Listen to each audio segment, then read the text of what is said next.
comment avez-vous eu l'idée d'écrire des livres? Alors, l'idée, elle est très simple. Dès que je suis né, j'ai été passionné par les autocars et les autobus. Pourquoi?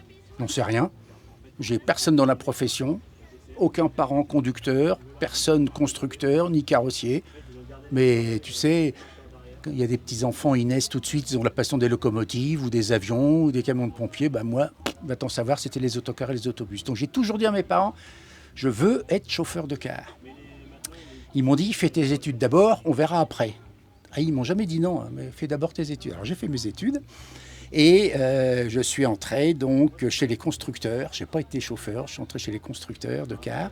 Saviem, en 1977, à Suresnes, au siège, autocar autobus Saviem en 1977.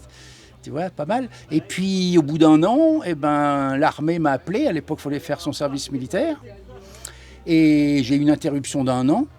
Et quand je suis revenu fin 78 d'Afrique, puisque j'étais en Côte d'Ivoire, on m'a dit désolé, monsieur Tellier, vous avez laissé des bons souvenirs. On sait que vous aimez les cars et les bus, mais la Saviem n'existe plus.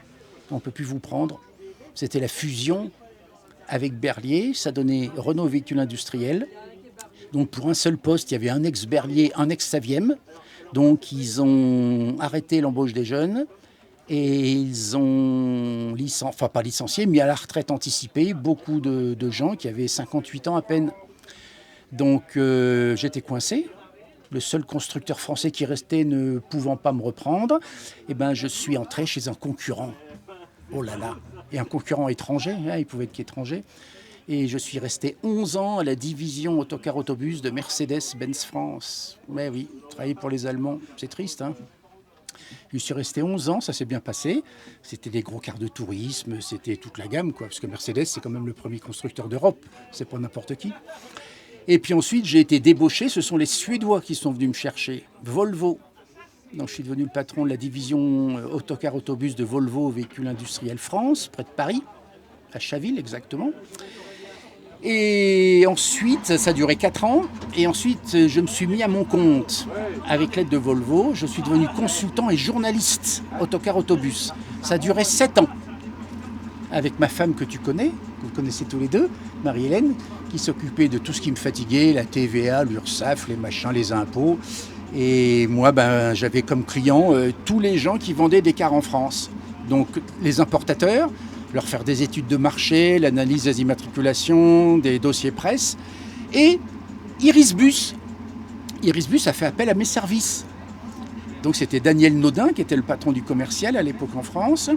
Et je commençais à faire toute la communication d'Irisbus. Donc les dossiers presse, les essais presse pour les journalistes, les interviews des présidents, les visites usines, etc. C'était passionnant. Et au bout d'un moment, en 2001, Daniel Naudin m'a dit, Nicolas, tu travailles beaucoup pour nous, on t'embauche. Tu arrêtes ta société, tu la fermes et tu rentres chez nous, chez Irisbus. Et en 2001, je suis entré chez Irisbus.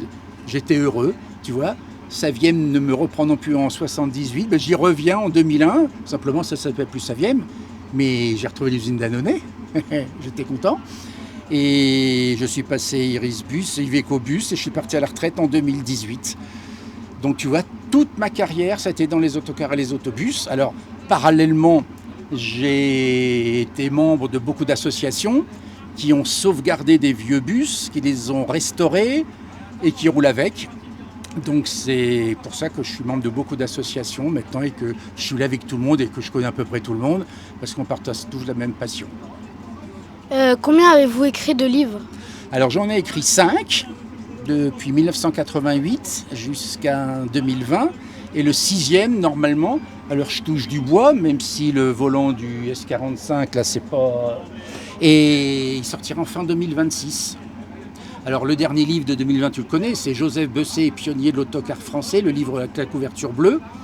Et le tome 2, la suite chronologique de l'histoire de l'usine, ça sera la Saviem à Annonay, 1956-1978.